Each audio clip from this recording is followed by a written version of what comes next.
It's Dave Joe Howe once again for Punch Out Boxing. Pleased to be joined by Kalle Sauerland. How are you after what was a bit of a strange ending, wasn't it? Absolutely gutted, mate. One of those nights where, you know, accidental clash of heads. Okay, southpaw regular. We've seen it all before, unfortunately, and you've got half a fight.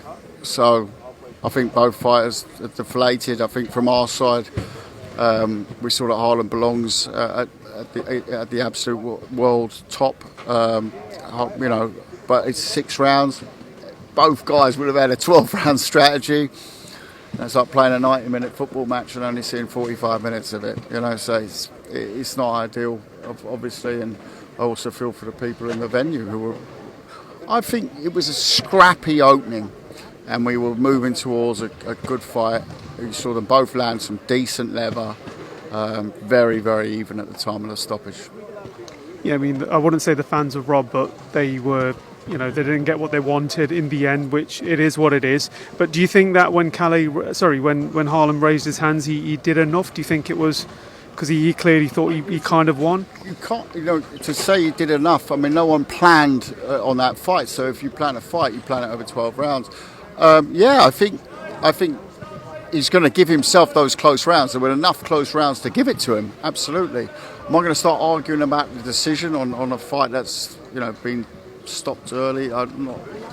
Not at least not at this moment. And at the same time, I would say, look,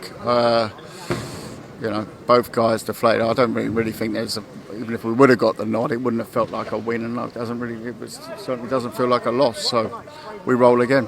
And just very finally as well, is it worth replaying this back, or is it a case of now Harlem going on to different fight entries and Jack doing something else? No, I think an appetite for a rematch for me comes out of either massive controversy.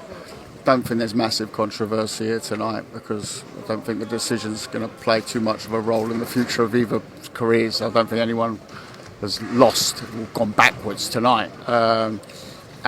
Or something's been spectacular. Unfortunately, I thought we were going to get into a good fight, and especially the championship rounds would have been very interesting for me, because would have Catterall stalking come in a bit more, because I expected to see it. I didn't see that at all. And when he showed a glimpse of it, he had success. So for the moment, no. I do expect them, though, at some stage to clash again, because they're obviously in a weight class where they're both competing at the top. Kalle, I'm just going to cut it short because everything's been taken apart. Have a great night. Thank you so much for inviting to this, and commiserations. Thank you.